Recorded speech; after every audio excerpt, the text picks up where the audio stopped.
Hello everyone, you're welcome to my channel. In this episode, I will be showing you how to stitch this dress. In the previous episode, I showed you how to cut it. I took you through the step-by-step procedure of cutting this dress. So you would remember I also told you that if you are attaching the right part, it's going to fit perfectly with no excess material on both ends. So the next thing I will do, I will go ahead and stitch the lower part with half an inch. So I won't join the sides, only the lower part with half an inch. This is what I have. As you can see, I'm going to flip my fabric over, the main fabric. I'll flip it over and secure it with my pin. I'm attaching it to the plain material, as you see me do. Now, I think, let me chip it in. If the plain material you are attaching as looks identical, I mean the front and the back looks identical, you may want to chalk it to indicate, point an arrow to indicate the lower part and the upper part. So I'm going to stitch this place with half an inch. This is what I've done. So you can see, if you have a steam iron, press it at this point. If you don't, sprinkle water and iron it to still come out well. So I'm going to stitch the zip allowance downward. I'm going to reverse it.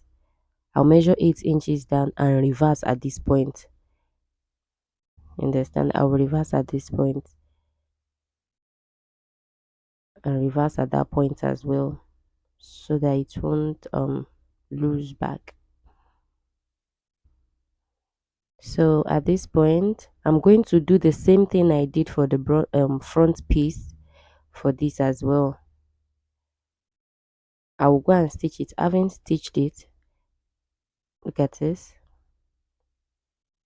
I reverse there.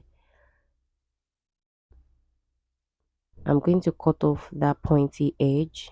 That was as a result of the slanting while we were cutting. So I'm going to go ahead and stitch the lower part. I'm just trying to see which one is the upper part and which one is the lower part. So I'm going to stitch the lower part. I'll flip the fabric over and sew just exactly the way I did the front part. Can you see? And as I was saying, if the plain material, if the front and back of the plain material look identical, just indicate it with a chalk. With your chalk, just chalk it. Let there be a sign. I don't know if you understand. Let there be an arrow that will point upward and downward, and an arrow that will also indicate that this is the inner part and this is the outer part and all, so you won't be confused. So the next thing I will do, I'm going to cut that place, the zip allowance. I'm going to cut it open a little. I'm going to place this material right side facing the wrong side, right side facing the wrong side. Then I will stitch with half an inch. The right side is facing the wrong side because the facing is not going to be on the wrong side. We are going to flip it over and it's going to be on the right side. So I have stitched right side. I place the right side of the material, plain material, on the wrong side of the main fabric. I stitched with half an inch and then I gave it a notch, and I'm going to top stitch. So I will top stitch on the main fabric. That's because it's the main fabric that will be inside. I'm going to top stitch. So at this junction, I thought of using my hemming gum. So I'll be placing it like this, and then I'll give it a good press.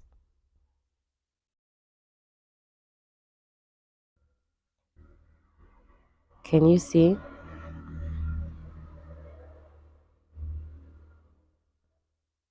So I'll go ahead and fold and sew on it. I'll do the same for the front. I'll place the right side on the wrong side of the fabric and pin. I love to secure my fabric. Can you see? I will pin through and stitch it with half an inch.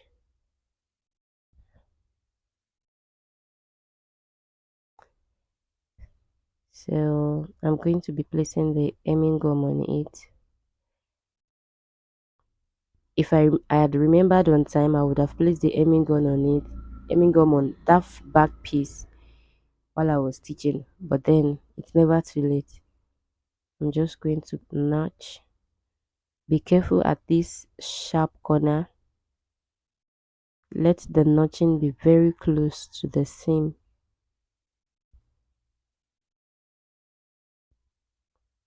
Can you see? Let it be very close. And at the same time, be careful not to cut your sewing.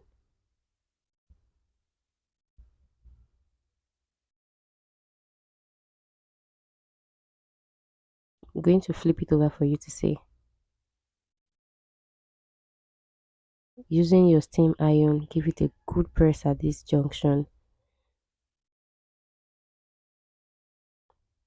The next thing I will do is to stitch by half an inch all through at the lower part and both sides.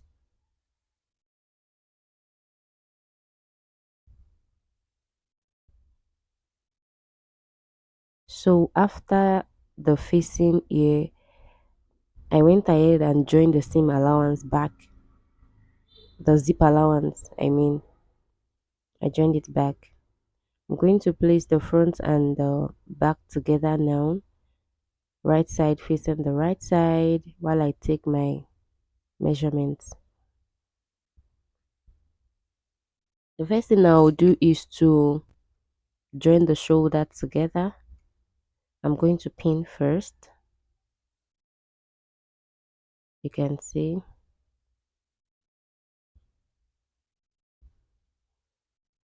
I'm going to repeat the same process for this place.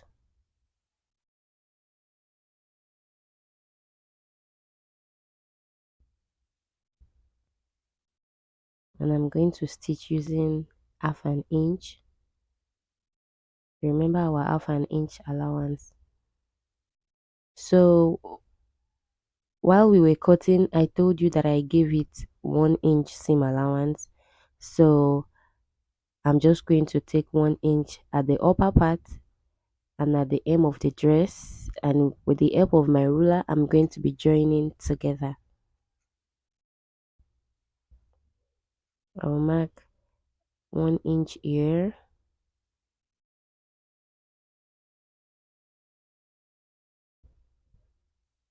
and join,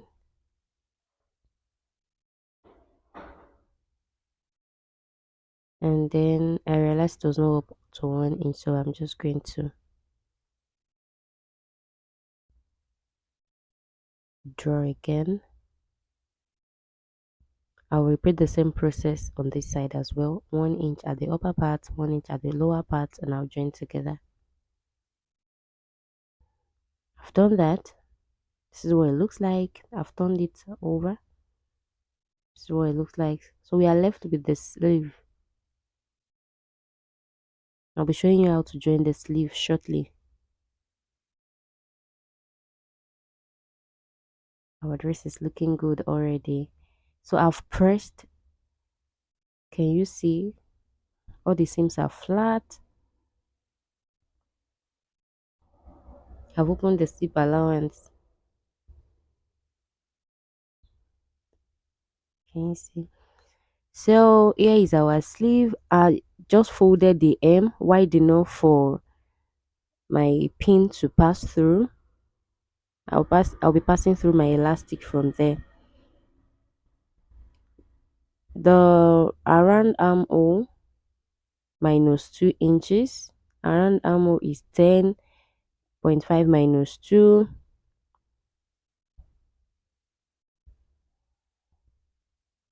So if your round armhole is 10, remove 2 inches from it, that gives you 8. Then add 1 inch to it because you'll be taking half an inch on both sides. So that's what I did. Let's say 10 minus 2, that's 8, plus half an inch on both sides, that's 9. Trust me, elastics also reach their limit. So ensure that the right side of this sleeve is facing the right side of the armhole. So I flipped my material, the sleeve over. I place it. This is how I will stitch it to know if I'm attaching the right sleeve. I realized that was for the other hand. So I'll flip this over and see. So the right side is facing the right side of the armhole.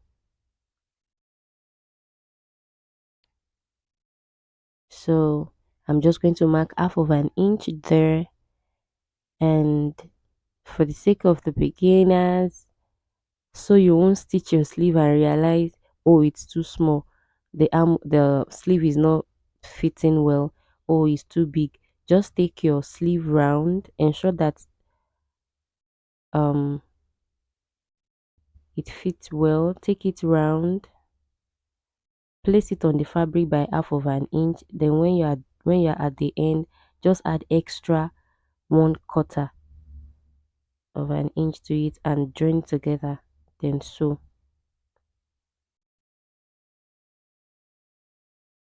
So before you get to the end, pass your elastic,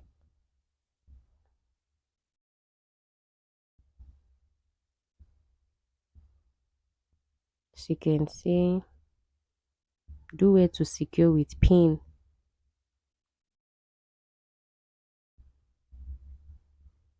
The elastic is going to rhyme with the material, so that when you are joining, you won't join more than half of an inch. Can you see? I'm going to stitch it now.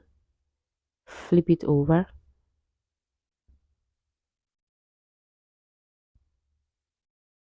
I'm going to trim the excess there off, just a little.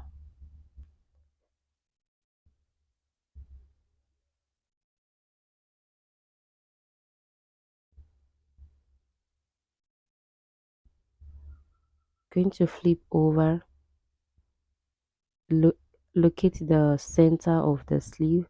I'm going to place it on the center of the I'm going to place it on the shoulder of the dress where that joining is. I'm going to secure with my pin, and then that armhole of the sleeve that we joined together with our and the armhole of the main bodies, I'm going to ensure that they meet and secure with my pin.